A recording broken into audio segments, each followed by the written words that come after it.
নমস্কার বন্ধুরা, আশা করি সবাই ভালো আছেন। আমিও ভালো আছি। আজ আমি রান্না করব কালার ডাল। তো চলুন রেসিপিটা শেয়ার করা যাক। আমি নিয়ে নিয়েছি কালার ডাল। কালার ডালটাকে আগে থেকে গুঁড়া করে রেখেছিলাম। তো ডালটাকে আমি 10 মিনিটের মতো ভিজিয়ে রেখেছি। ডালটা রান্না করব মাছের মাথা দিয়ে। তার জন্য আমি কাতলা মাছের মাথা আর একটা লেজ নিয়েছি। ডালটাতে দেওয়ার জন্য ফোড়নে নিয়েছি টালা জিরে। এখন মাছটাকে আমি লবণ,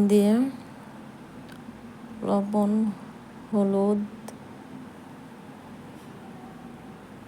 লাল লঙ্কা গুঁড়ো দিয়ে ভালোভাবে মিক্স করে নিব।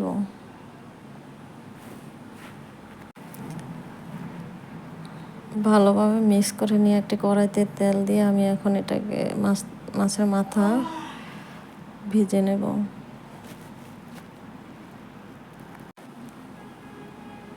খুব ভালোভাবে মাথাটাকে ভেজে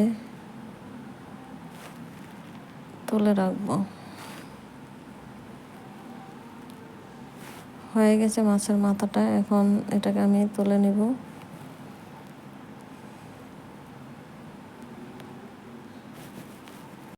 মাছের মাথাটা হওয়ার পর ওই তেলটাতে আমি দিয়ে দিলাম গরম জল করে রেখেছিলাম, ওই জলটাই আমি দিয়েছি। তারপর দিয়ে দিলাম কালার ডালটাকে।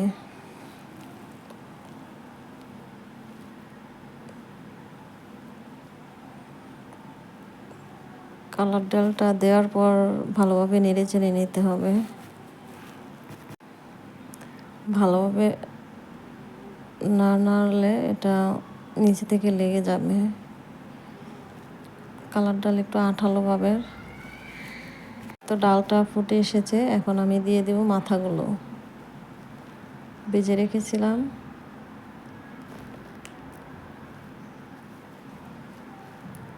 এটা দিয়ে আরও কিছুক্ষণ ফুটিয়ে নেব।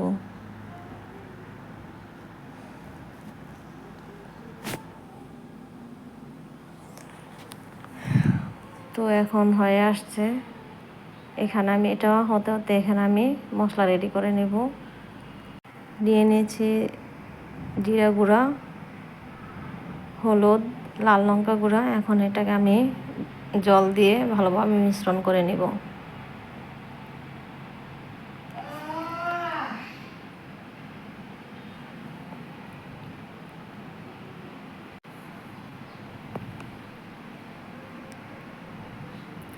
ভালোভাবে মিশ্রণ করা হয়েছে।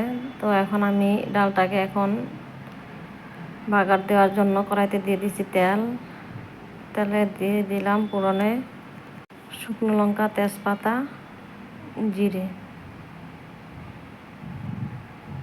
তারপর মিশ্রণ করা মশলাটা দিয়ে দিলাম। মশলাটা দেওয়ার পর খানিকক্ষণ নেড়ে চেড়ে লো আঁচে মশলাটাকে আমি কষিয়ে নেব।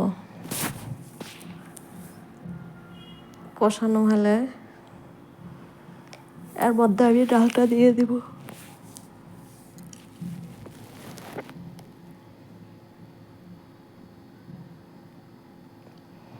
দিয়ে দিলাম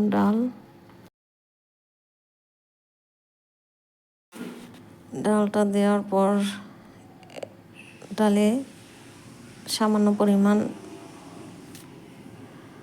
চিনি অ্যাড করলাম। চিনিটা দিলে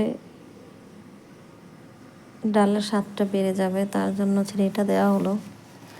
তো বন্ধুরা, আমার এই ভিডিওটি ভালো লাগলে অবশ্যই সাবস্ক্রাইব করে পাশে থাকবেন। তো বন্ধুরা, আজ এ পর্যন্তই। দেখা হচ্ছে আবার পরবর্তী নতুন ভিডিওতে। ভালো থাকবেন, সুস্থ থাকবেন। ধন্যবাদ।